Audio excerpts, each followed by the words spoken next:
¿Qué tal? Buenas noches. Buenas noches, profe. ¿Se escucha bien?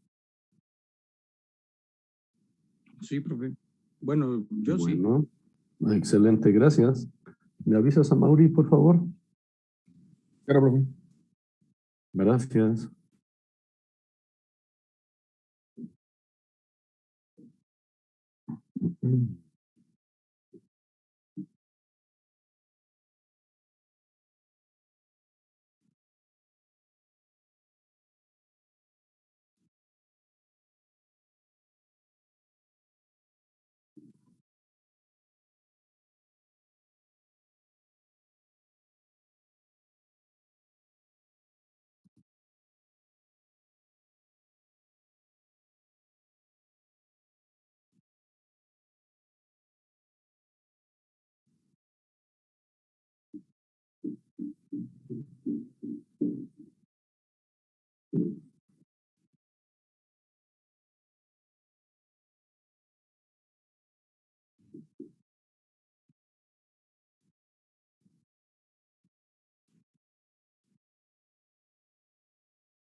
Pues somos 12 ahorita, profe. Voy a ver si nadie más está conectando. No sé si quiere esperar un poco más. Pues vamos empezando, vamos intentándolo. Gracias. De lo que improvisamos ayer, ¿alguien tiene alguna duda, alguna cosa que no le haya quedado clara o que no le haya convencido inclusive?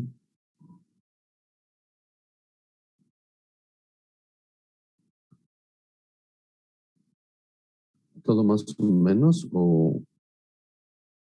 o prefieren, digamos, quedarse con su explicación previa de cómo es que se genera la sustentación, lo cual también podría ser una postura válida.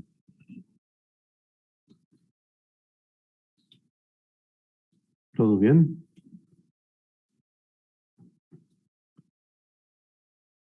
Ahora, no sé si alguno tenga algún tema o alguna cosa de aerodinámica, obviamente, que le llame la atención o que quizás quiera que intentemos repasar o explicar, etcétera. No necesariamente quiere decir eso que yo sé absolutamente todo lo que hay que saber de aerodinámica, solo que creo que sería más interesante la clase. También si ustedes proponen temas, aunque yo tenga que intentar prepararlos. ¿Qué opinan?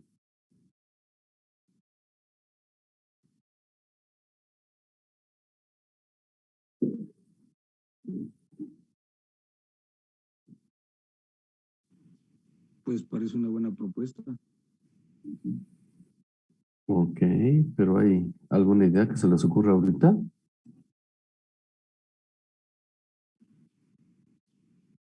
Y no sé si me escucha.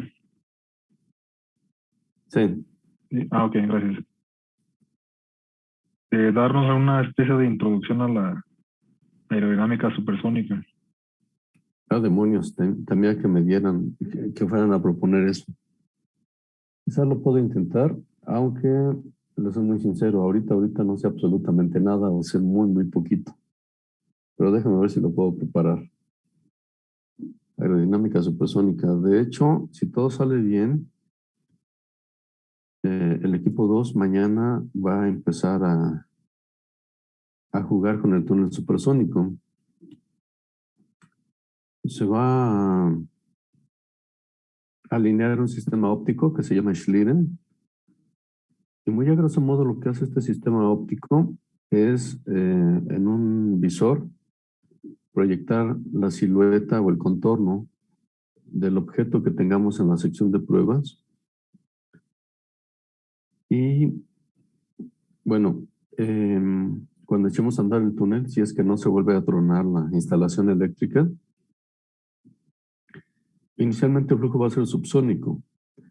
Entonces el contorno del perfil proyectado sobre este visor se va a ver justo igual que con el túnel apagado. Pero conforme vayamos incrementando la velocidad, eventualmente vamos a alcanzar el flujo transónico. Y este sistema óptico, este Schlieren, lo que va a ser desviar la luz en las zonas en donde haya cambios en la densidad del aire. Entonces, además de la silueta del perfil, van a aparecer sombras adicionales que van a corresponder a las ondas de choque o a las ondas de expansión. ¿Qué les parece? Ahora, lamentablemente el flujo transónico es como muy fluctuante, es muy poco estable, etcétera.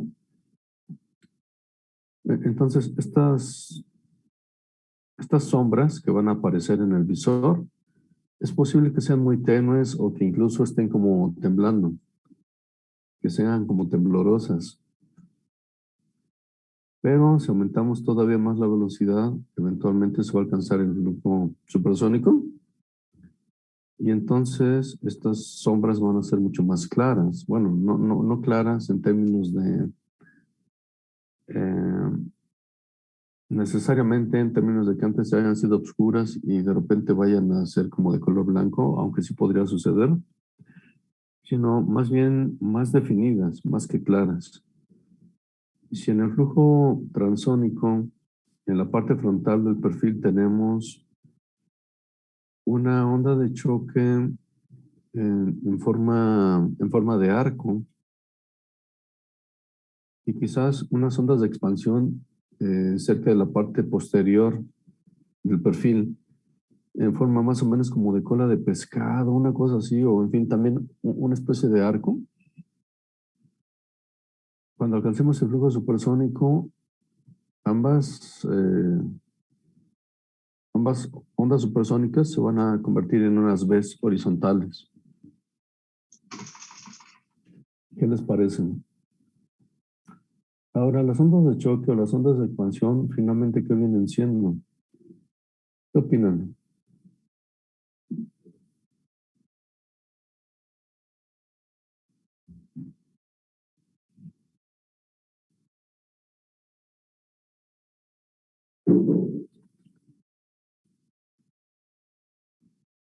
Bueno, muy a grosso modo son regiones extremadamente delgadas del aire en donde se verifican cambios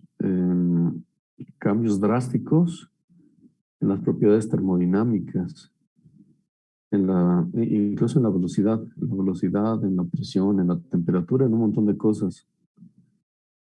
Entonces, básicamente, estas ondas supersónicas son estas regiones delgadas en donde se producen estos cambios drásticos. ¿Qué les parece eso? Es lo que le llaman singularidad de Browne-Glauer. ¿De Browne-Glauer? Sí, una caída súbita de presión y temperatura. Supongo que sí. Supongo que sí, pero insisto, no es mi especialidad el flujo supersónico. De hecho, déjenme ver. Bueno, este semestre ofertaron aerodinámica supersónica o no estuvo disponible como optativa.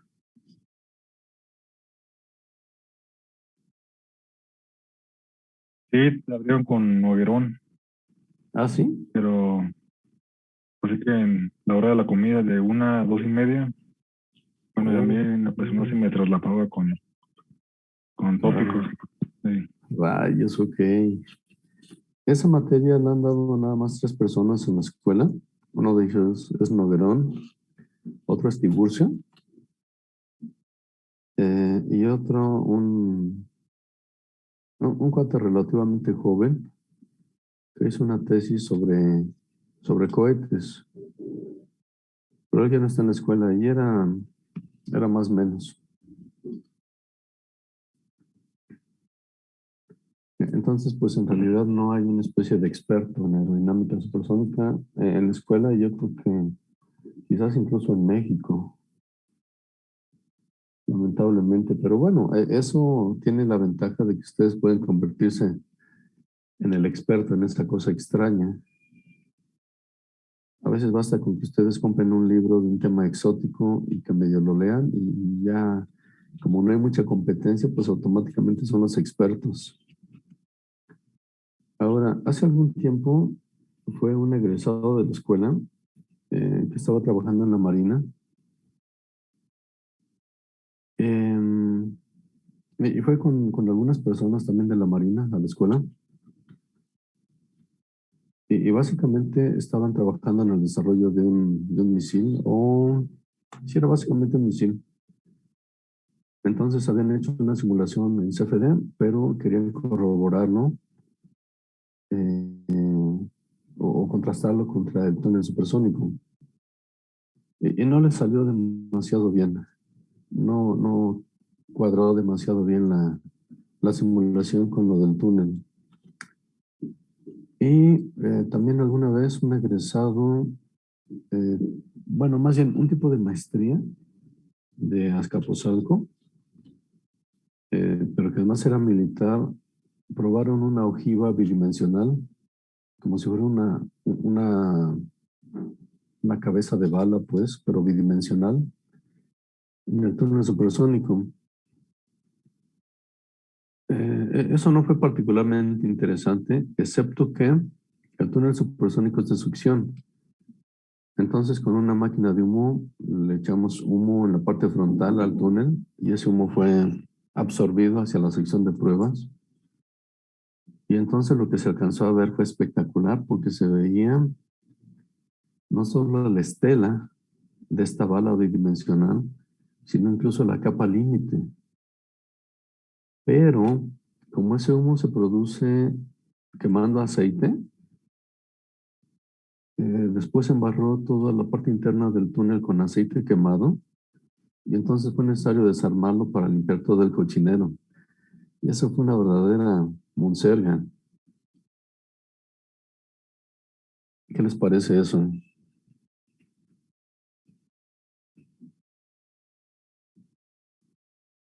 No sé si alguien tiene algún comentario, alguna duda.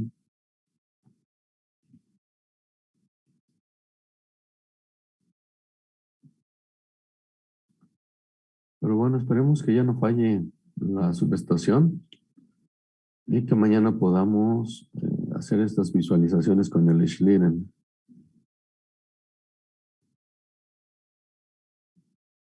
Déjame ver qué más. Bueno, este maestro Garrido, también su tesis de maestría o su tesis de doctorado o ambas, no estoy seguro. No, la de maestría fue también hecha en el túnel supersónico y tomó algunas mediciones, algunas lecturas de presión y demás. Entonces, bueno, pues igual si a alguien se le ocurre algún tema, pues ahí está el túnel disponible. Si es que no falla la instalación eléctrica.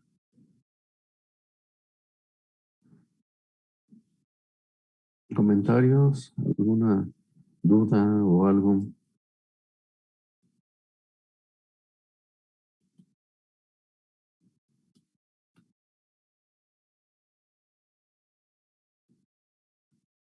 Más o menos, ¿qué saben ustedes de flujo supersónico? Aparte de esto, de la singularidad de Prandtl-Weert y demás.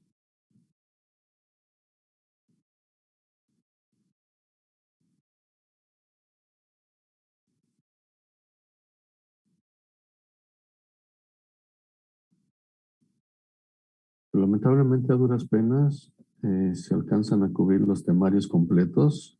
Nada, ok. Ok.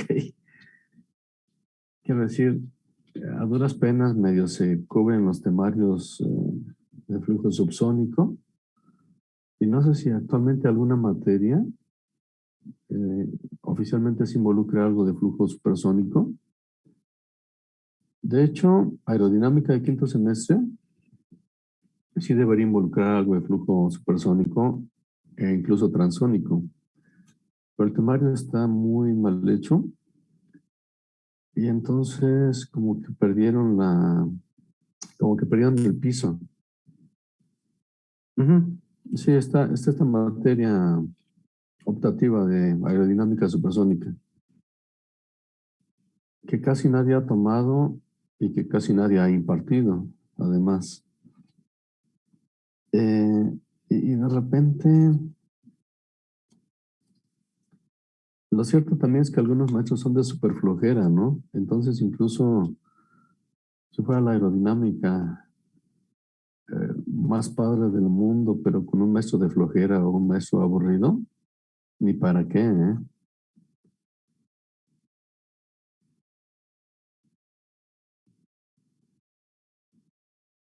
Pero bueno, déjame ver si puedo intentar preparar algo.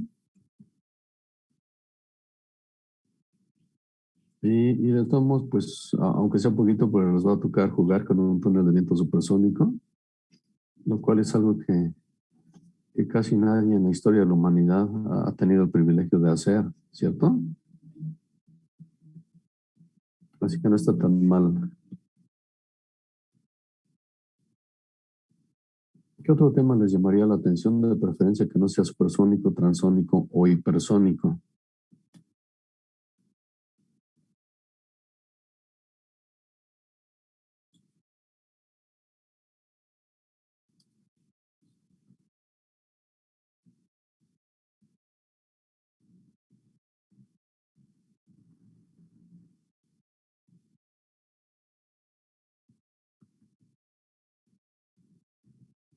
En puentes y edificios, ok.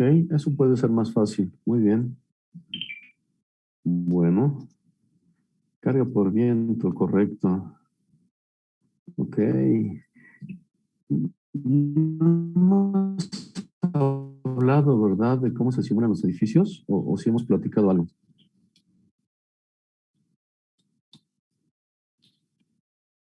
Nada, absolutamente nada.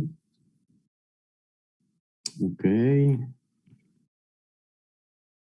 Bueno, para empezar, Un pequeño ejemplo de cómo se toman las presiones estáticas en un correcto. edificio. Se giran cada grado Ajá, sí, decimal sí, y así, ¿no? habíamos comentado algo de eso, ¿no? Como darle la vuelta completa. ¿Para qué podría ser importante la aerodinámica de edificios o de puentes?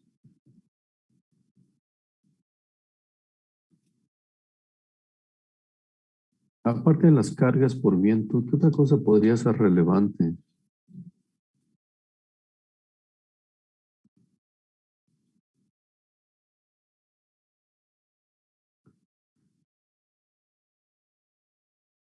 Bueno, para empezar podríamos tener unas cargas eh, esencialmente estáticas o algunas cargas fluctuantes y podríamos tener además efectos aeroelásticos en el edificio o en el puente o en lo que sea. Pero aparte de eso, ¿qué otra cosa podría ser o qué otro aspecto podría ser importante en términos de aerodinámica de obras civiles?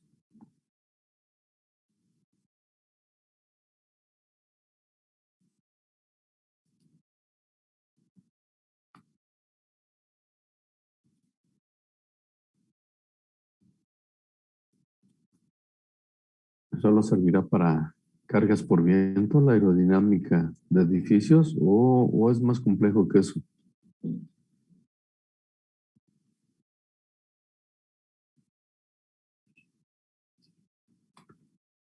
En realidad, en un edificio sirve para un montón de cosas. Por ejemplo,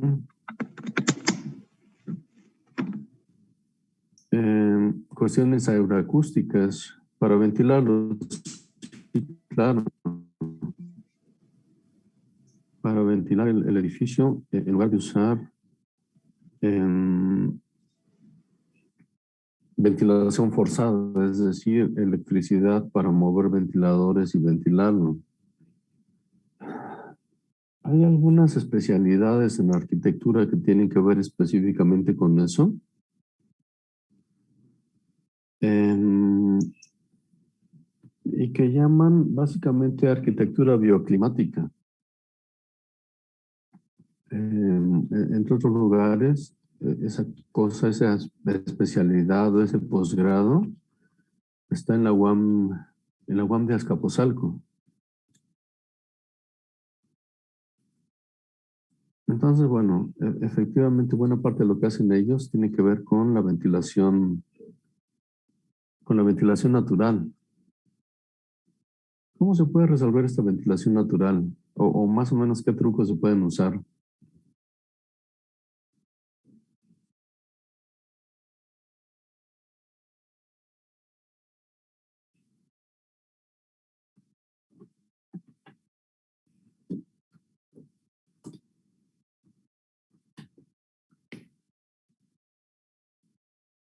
De hecho, hay unas soluciones que existen prácticamente desde la Edad Media para ventilar o para disminuir la temperatura de habitaciones y demás.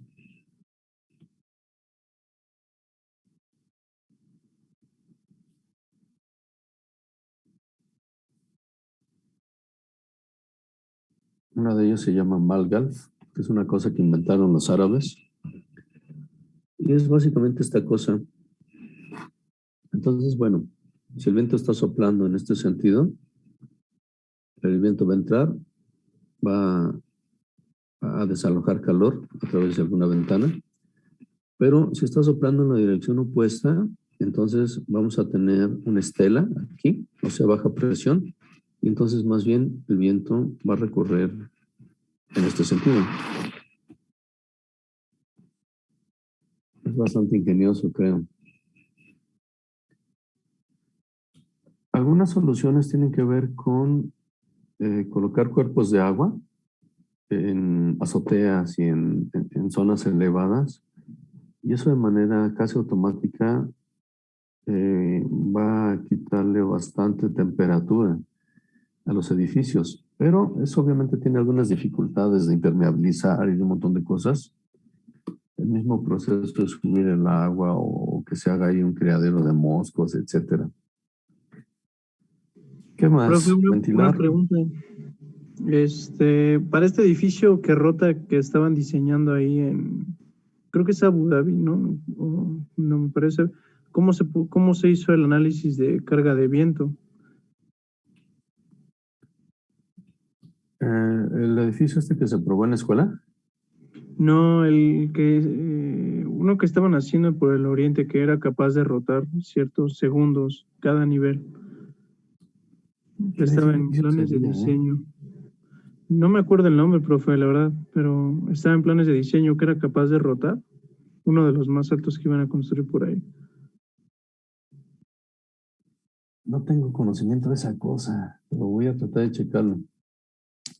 ¿Rotaba todo el edificio o qué parte rotaba? Digamos, tipo el restaurante Sí. en el World Trade Center o... No, rotaban cada piso rotaba, pero tenía un eje al centro, el cual hacía la rotación y movía cada piso. Ah, demonios, qué locura. Sí, Ajá, no sabía exacto, de por eso eso. me quedé pensando cómo se hace el análisis por viento, carga por viento. ¿Qué tan alto es ese edificio más o menos? ¿Como de cuántos pisos será? Como unos 100 mínimo, yo creo estaba igual era un poco más grande que el edificio más alto que está ahorita ahí por el oriente. Ok, rayos. No sé nada de eso. A ver si puedes investigar más y tratamos de echarle una pensada a ver cómo se podría hacer. Pero bueno, cada piso va a rotar de manera independiente, entonces. Sí, rotaban cada 5 segundos, me parece, cada piso respecto a la luz solar. Algo así era el control. Pero lo voy a revisar, lo voy a checar y si quiere le traigo la info. Sí, por favor, sería muy interesante. Pero bueno, sería cosa no solo de echarle viento desde todas direcciones posibles, sino en la medida de lo factible, con todas las combinaciones de diferentes geometrías que pueda generar eso, todas las combinaciones posibles de geometría que pueda generar esa cosa. Ahora, si tienes el equipo adecuado, que de hecho todo el mundo lo tiene menos nosotros, puede ser relativamente fácil y relativamente rápido. En realidad no veo mucha dificultad, excepto que sí es una chamba muy extensa y muy ardua. Pero, no sé si les comenté, hay unas cosas que se llaman como válvulas de escaneo, si es que existe esa traducción. Y entonces, en lugar de usar mangueras, quiero decir, a partir de las tomas de presión estática, en lugar de usar mangueras, usas estas cosas que son como transductores de presión. Y entonces, en lugar de sacar la manguera, sale nada más un cablecito que directamente va a la computadora y entonces de volada te saca todos los resultados. Si tienes además la referencia de la presión total y la estática de corriente libre, prácticamente de manera directa obtienes los coeficientes de presión. Pero si tienes que hacerlo a la antigüita con un manómetro de agua, mangueras y demás, y si son un montón de tomas, es una locura. Es uno de los trabajos más espantosos a los que uno se puede enfrentar. La Es vez la que lo torre hicimos en la dinámica en escuela, Dubái, profe. edificios, ¿lo puedes escribir, por favor? Para después buscarlo. Dubái, ok. ¿Torre qué, perdón?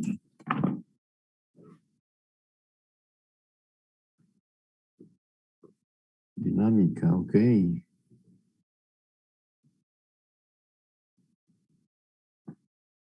Muy interesante, ¿eh? No sabía nada de eso.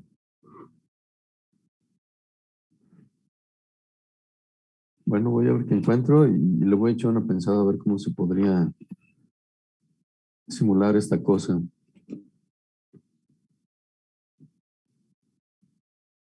Les estaba platicando de la breve experiencia que tenemos en la escuela. Fue para un conjunto de torres que están en Polanco.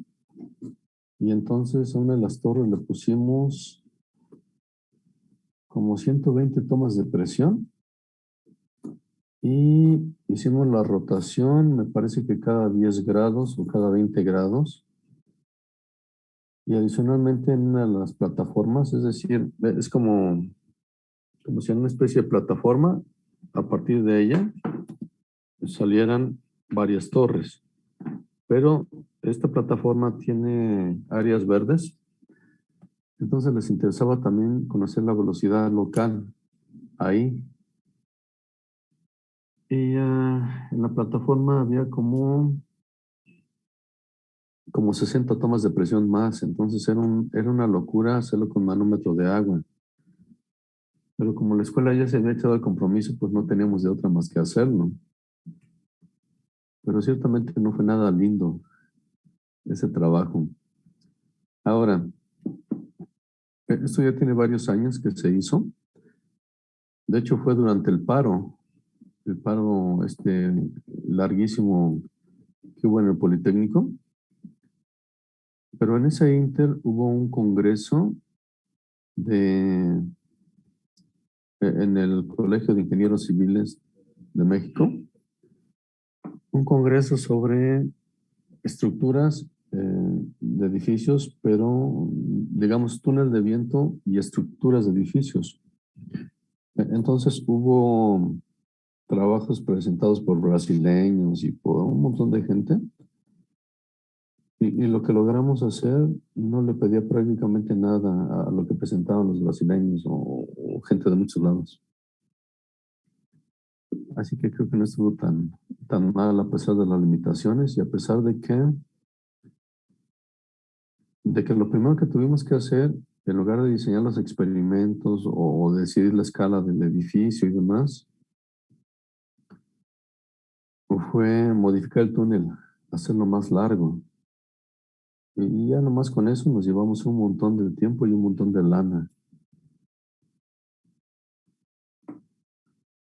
Pero bueno, una de las cosas que son importantes en estas cuestiones de ingeniería civil es el viento a nivel peatonal. Entonces, en muchas ciudades hay reglamentos que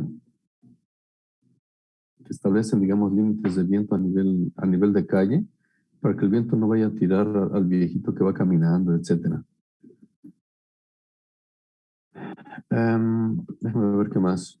Bueno, toda la cuestión de dispersión de contaminantes o incluso de aromáticos, pues, por ejemplo,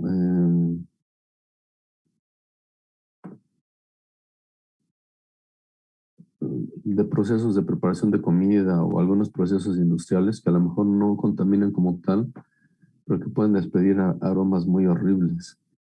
Entonces, toda esta cuestión de cómo desalojar adecuadamente esos productos volátiles, están en parte de la aerodinámica de edificios.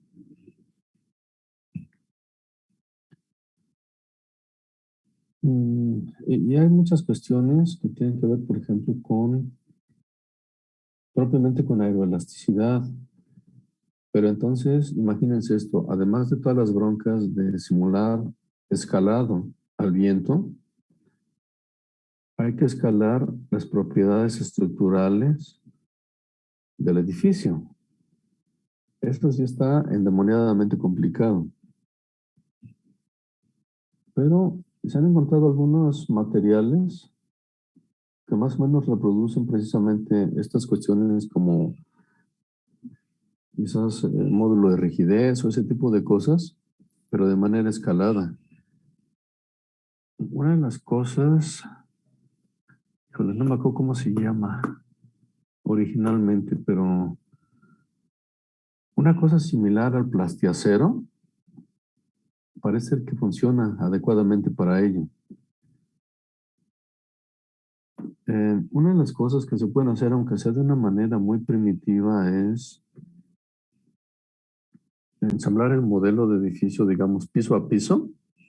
Cada piso es rígido, pero la conexión entre cada piso Es una interfase de resortes, entonces de esa forma se puede ver más o menos cómo va a gelatear el edificio. Lo mismo en puentes. ¿Qué les parece eso?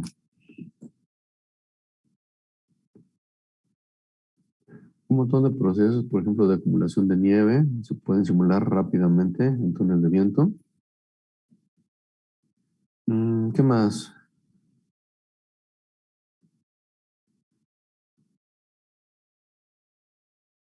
Las cargas por viento sobre anuncios espectaculares, por ejemplo.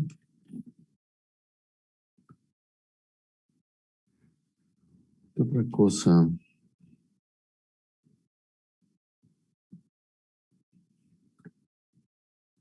De repente también efectos aerodinámicos en estadios deportivos o en lugares de convivencia, etcétera, en los que el viento podría perturbar ese tipo de procesos. Ahora, mm, por ejemplo, ¿qué se puede hacer para proteger cosechas? ¿Qué opinan?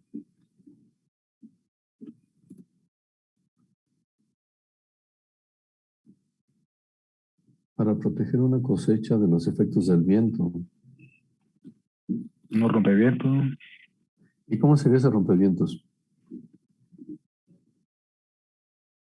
No estoy muy seguro y esa era la utilidad, pero me ha tocado ver así como, como barreras, una especie de plástico agujereado. Plástico agujerado, ok. Sí, como unas paredes así no muy altos, pero con ¿Cómo, agujeros. cómo de qué altura serán esas cosas? Pues no más alto que una persona. Me ha tocado ver así en sembradíos, pues que son no muy altos. Ok, sí. Podría ser, ¿eh? Podría ser. Ahora, una de las cosas que se pueden hacer precisamente como rompevientos es colocar árboles, que sería una forma como más, bueno, una forma muy natural de protegerte del viento o proteger las cosechas. O dependiendo también del tipo de cosecha, a lo mejor poner más bien arbustos, pero parece que lo que funciona mejor es no puros arbustos o no puros árboles, sino combinar arbustos con árboles. Entonces, eso al parecer es muchísimo más efectivo para disminuir la velocidad del viento sobre diferentes terrenos. En caso de que eso no sea factible, se pueden optimizar cercas, es decir, por ejemplo, simplemente estacas clavadas en la tierra, pero se puede hacer una optimización de la eh, porosidad, es decir, de la relación entre la zona sólida y la zona hueca. Entonces se pueden optimizar para proteger diferentes tipos de cultivos. ¿Cómo ven? ¿Qué otra cosa se les ocurre que se pueda hacer en la aerodinámica civil?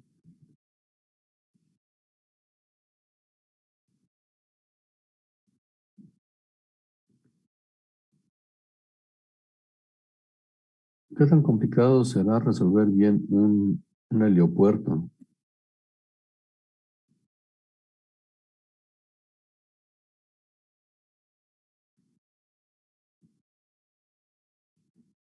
A qué dificultades podríamos enfrentarnos ahí?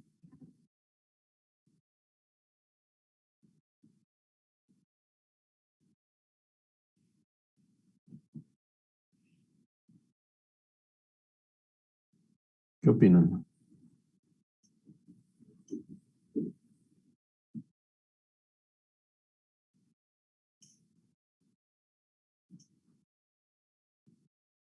Ok, ya vi la foto esta de la torre esta.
¿Me escuchan bien? Sí, profe. Sí. Bueno, ¿falta alguien, Amaury, o ya están todos? Ahora sí faltan algunos. Bueno, ¿ya vieron la foto de la torre esta que subieron al grupo de WhatsApp?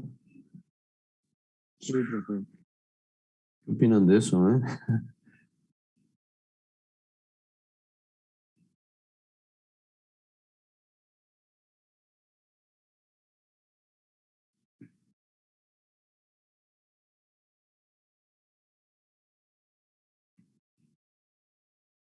Para producir la rotación de cada piso se utiliza, es un sistema eléctrico o es hidráulico o es que demonios, ¿eh?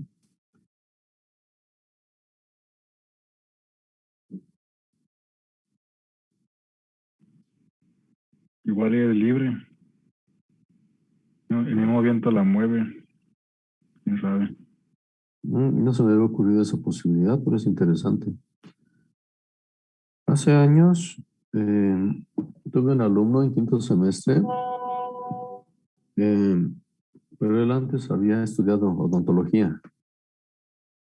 Entonces, cuando tocó hacer lo de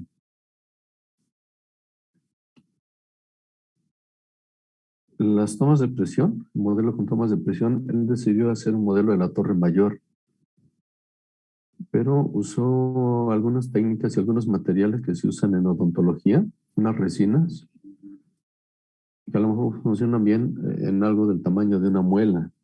Pues él intentó hacer una cosa bastante más grande y entonces como que se escurrió toda la resina y se parece a esta torre. Digamos, el modelo como le quedó, quedó más o menos similar a esta torre extraña. En fin, déjame ver qué más.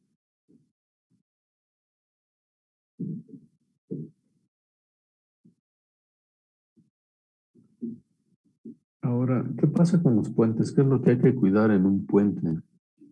Obviamente hay que cuidar que no se caiga, pero ¿cuál es la estrategia para cuidar que no se vaya a caer el puente? ¿Qué es lo fundamental?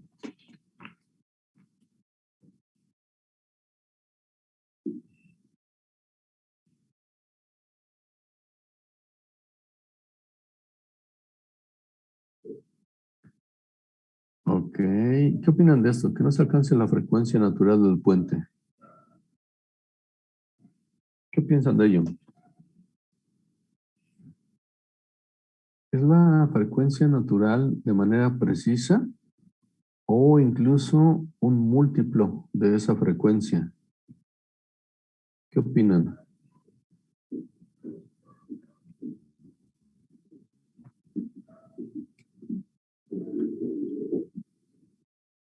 Actualmente en alguna materia de estructuras llevan algo de vibraciones mecánicas.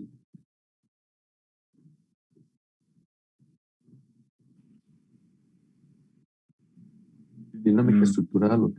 Pero Y eso, elasticidad también. ok, Ah, ciertamente. ¿Dinámica y aeroelasticidad son optativas o son obligatorias? Positivas. optativa Optativas del las dos, séptimo. ok.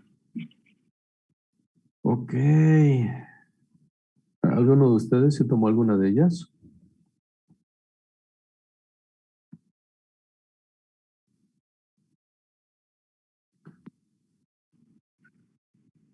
Yo con Alexander. Ok, Sí, ¿y profe, también. qué tal estuvo? ¿Estuvo bien la materia? ¿O estuvo más o menos? Pues estuvo relax. Estuvo relax, ok. Yo supondría que estaría endemoniadamente complicada. Hace muchos años en tercer semestre en física, de tercer semestre, eran puras vibraciones mecánicas. Y, en fin, sí le sufrí. Pero bueno, según yo y según lo que recuerdo de de esa materia hace 1000 años, incluso si son múltiplos de frecuencia, puede entrar en resonancia. Pero entonces, ¿cómo evitamos que haya resonancia? Es decir, aerodinámicamente, ¿qué es lo importante para evitar esta frecuencia natural o esta resonancia?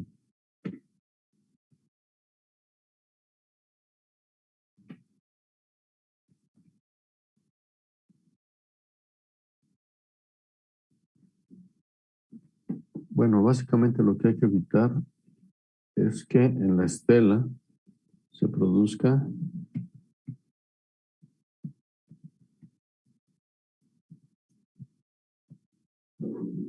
la calle de vórtices de von Karman. O sea,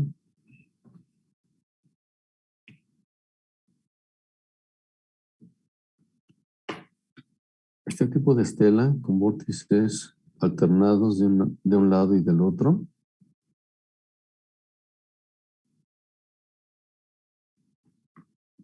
Así.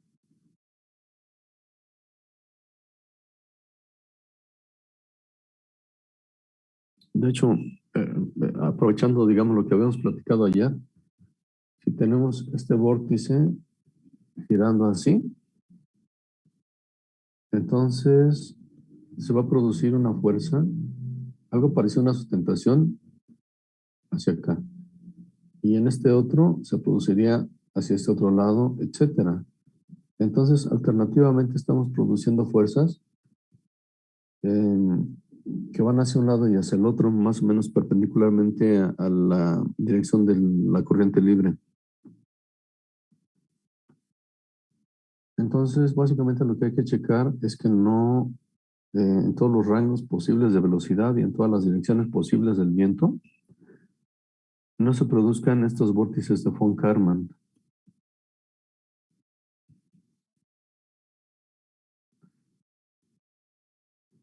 ¿Se habían oído hablar antes de von Karman?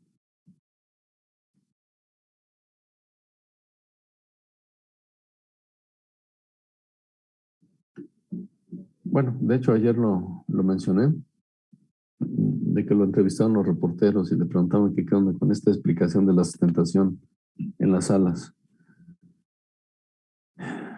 Pero adicionalmente, no sé si en la misma sesión o fueron otros reporteros, también alguna vez le preguntaron qué onda con los vórtices de von Karman, que cómo los había descubierto, por así decirlo. Y entonces él dijo que en realidad él no los descubrió. Él era húngaro y resulta que cuando era niño, su mamá lo llevó a una iglesia en el norte de Italia. Y en la iglesia había un cuadro, quizás medieval o quizás del Renacimiento, donde estaba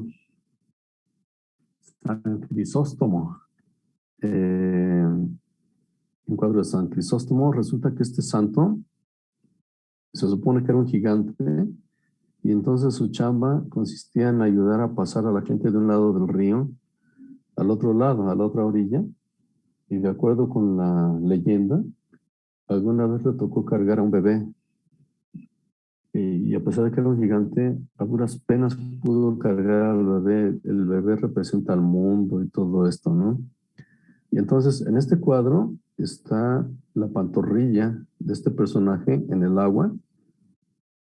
Y el pintor medieval o del Renacimiento, lo que haya sido, dibujó vórtices de von Karman en el agua. Bueno, pintó más que dibujar. ¿Qué les parece eso?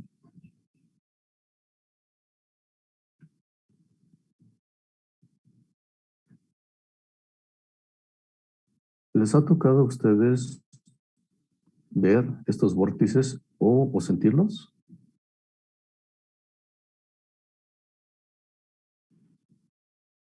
Sí, a mí en la moto. En la moto. A Lo ver, voy atrás de los trailers. ok, pero ¿eran vórtices de von Karman propiamente o eran simplemente vórtices cuasi bidimensionales? En río se ve a veces, correcto. ¿Qué más? ¿Quién ha tenido alguna experiencia con estos vórtices?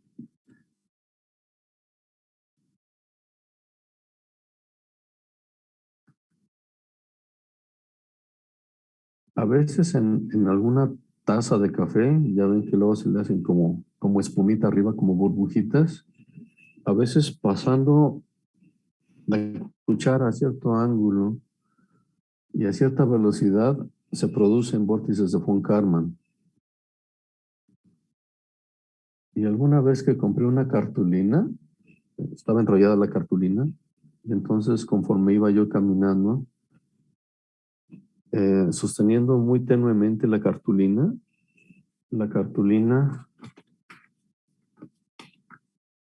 empezaba a oscilar de un lado y del otro debido a este tipo de vórtices, aunque lamentablemente no tenía manera de visualizarlos.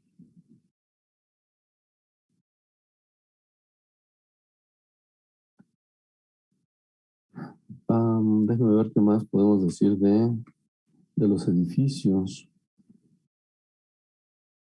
Ok, bueno, cuando hicimos las pruebas de este edificio en la escuela, necesitábamos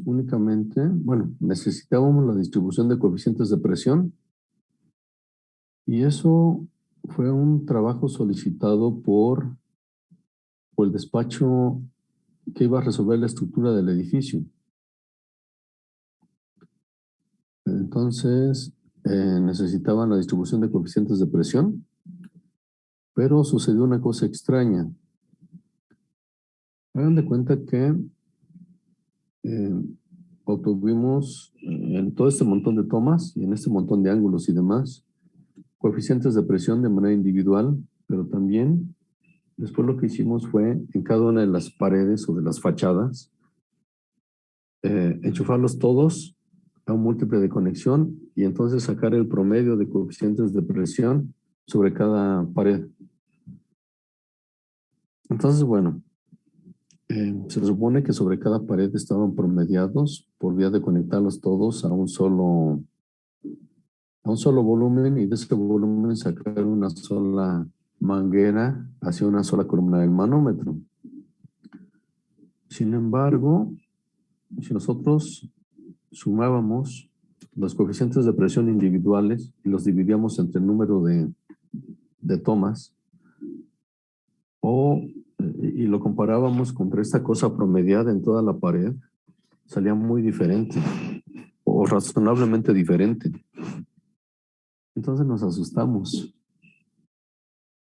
Pero finalmente así es como sucede, así es como pasa. ¿A qué creen que se deba eso?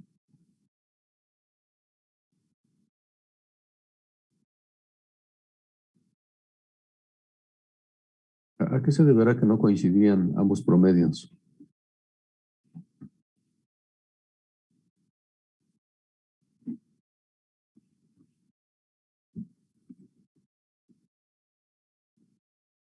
Bueno, esto tiene que ver mucho con la forma en la que uno escoge posicionar las tomas de presión. Y entonces, como por sistema, eh, hay que colocar más cerca de las esquinas. Entonces, eso de alguna forma está manipulando o forzando el promedio, por así decirlo. ¿Me explico? Entonces, debido a eso, no coincidían. Pero bueno, no es que hayamos estado mal.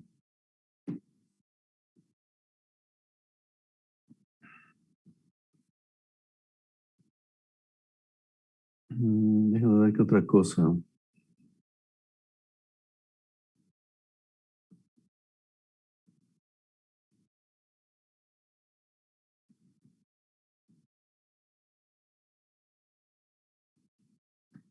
¿Qué tanto habrá que simular de, de los alrededores o del entorno de un edificio?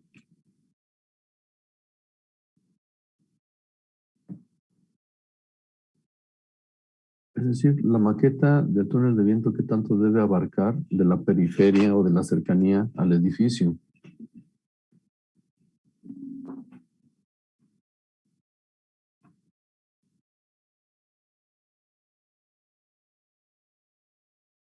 ¿Cómo cuántos metros les gusta que deba abarcar?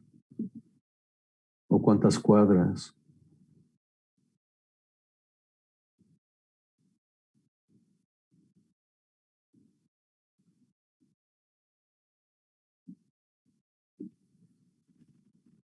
Depende, ¿no? De la precisión que se busque. Más que de la precisión, depende del entorno. Quiero decir, si es un edificio relativamente alto, en una zona en donde el resto de, o donde toda la cercanía es más bien bajita, pues hacen la maqueta del puro edificio ya. Pero si ese edificio va a estar interactuando con un montón de otros edificios más o menos del mismo tamaño, entonces posiblemente sí haya que escoger más o menos cuáles van a ser los obstáculos significativos y esos sí simularlos. ¿Me explico? Entonces, en realidad, mucho de esto es una cuestión más bien de criterios, más que de fórmulas definidas o de recetas bien establecidas. Es una cuestión de criterios. A lo mejor decides probar tu edificio en una escala relativamente grande solo y después en una escala menor, ya con otros edificios cercanos y ver más o menos cómo interactúa un edificio con el otro. A lo mejor no hay ninguna diferencia entre tu simulación a escala pequeña con el entorno comparado con tu edificio a una escala más grande. A lo mejor sí. Entonces, es un poco cosa como de aprender a pensar como el viento, por así decirlo.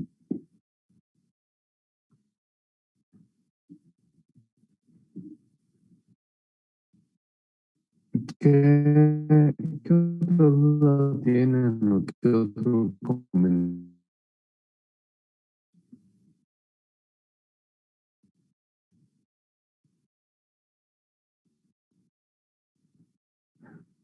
Ok, estaba pensando algo. Me habían comentado que a lo mejor un equipo le interesaría ir el lunes, ¿cierto? ¿Todavía están dispuestos o ya cambiaron de opinión?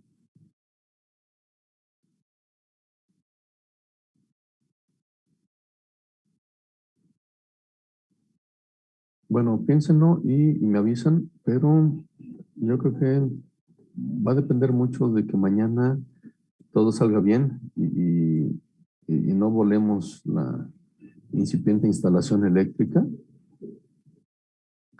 Pero si es eso, podemos dedicarnos quizás un par de veces a la semana para que todos los equipos vayan al laboratorio pronto y podamos evaluar a todo mundo rápido.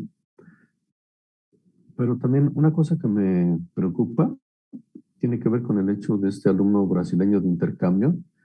Entonces, sería bueno que cada equipo hiciera lo posible por tomar video de más o menos cómo se está trabajando y mandárselo a este brasileño. ¿Cree que sea posible eso?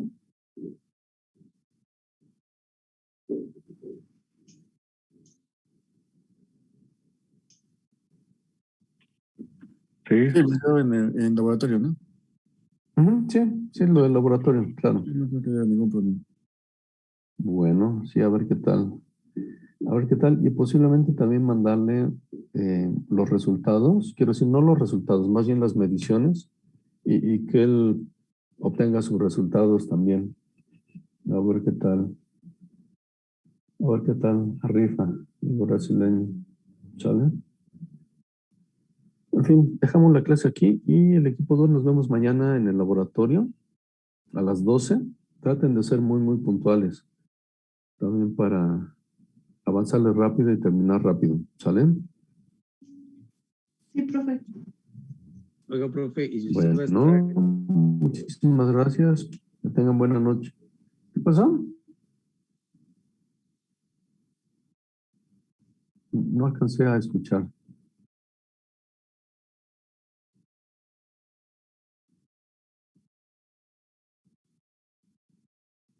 Bueno, en fin, nos vemos mañana el equipo 2 y el resto del grupo. Mañana no nos vemos. ¿Sale? Vale, Bueno, que tenemos buena noche. gracias. Bueno. Mauri, muchísimas gracias. Hasta luego. Gracias, profe. Buenas noches. No,